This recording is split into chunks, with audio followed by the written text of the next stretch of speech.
কি চিনতে পারছো?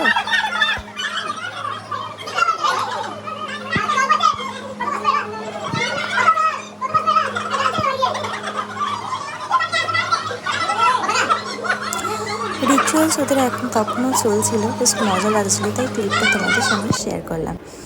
বল আজকে কেমন লুক চাস? আজকেও তুমি তোমার মতো সাজিয়ে দাও, ঠিক আগের দিনের মতো যেমন সুন্দর করেছিলে।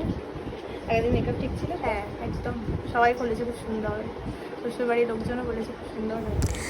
আশা করি আমার ব্রাইডকে সবাই চিনতেই পেরে গেছো, কারণ তার ব্রাইডাল লুক নিয়ে আমি এসেছিলাম, আজ চলে এসেছি তার রিসেপশন লুক নিয়ে। তার শ্বশুরবাড়ির লোকেশন হলো বিজয়রামপুর। ওর বুকিংয়ের লোকেশন ছিল নেরোদিঘি শুভম বিয়েবাড়িতে, কিন্তু লজে কিছু অসুবিধার কারণে আমাকে ওর শ্বশুরবাড়ি বিজয়রামপুর ওখানেই যেতে হয়। তো লজে রেডি করার পর আমি আবার বিয়েবাড়িতে এসে ওর ফটো শ্যুটগুলো করি। কিন্তু রুমেও সেই একই অবস্থা, যতই ফ্যান চলুক আর কুলার চলুক, গরম কে আছে। ব্রাইডের কাছে তো প্রথমেই শুনে নিলে সমাপ্তি বলে দিল যে তুমি তোমার মতো করে সাজাও, আর তখনই আমাদের চাপটা আরও বেড়ে যায়।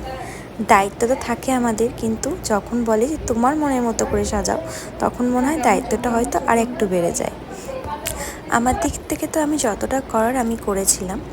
তোমাদেরও কেমন লাগলো তোমরাও কিন্তু অবশ্যই জানাবে। সমাপ্তি কিন্তু এই লুকটা খুবই ভালো লেগেছে, আর সমাপ্তির সাথে তার বাড়ির লোকেদেরও খুবই ভালো লেগেছে। যেটা না বললেই নয়, সমাপ্তির শ্বশুরবাড়ির ব্যবহার সত্যিই খুব ভালো, বিশেষ করে তার শাশুড়ি মা। একদিনের পরিচয়ে মনে হচ্ছে যেন অনেক দিন ধরে চিনি। এরকম মিষ্টি ব্যবহার পেলে সত্যিই খুব ভালো লাগে, আর কাজও করতে খুব ভালো লাগে। আর এরকম লুক যদি তোমরা পেতে চাও, অবশ্যই আমার স্ক্রিনে দেওয়া নাম্বারে আমার সাথে যোগাযোগ করে নিও। সত্যি বল আজকে কেমন লাগলো?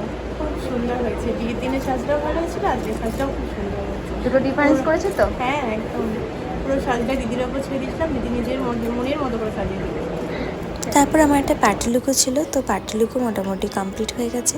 টাইমের মধ্যেই করে দিতে পেরেছি, একটু তাড়াহুড়োর মধ্যে।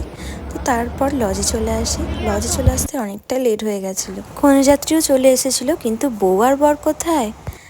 এতদিন আমি দেখেছিলাম বররা বইয়ের জন্য ওয়েট করে, মেকআপ কখন হবে, কিন্তু এই প্রথম আমি দেখলাম বউ ওয়েট করছে 1 ঘন্টা ধরে, বর কখন রেডি হবে। তো চলো দুজনকে নিয়ে একটা ছোট্ট ক্লিপ নিয়ে নিলাম। আজকের মতো টাটা।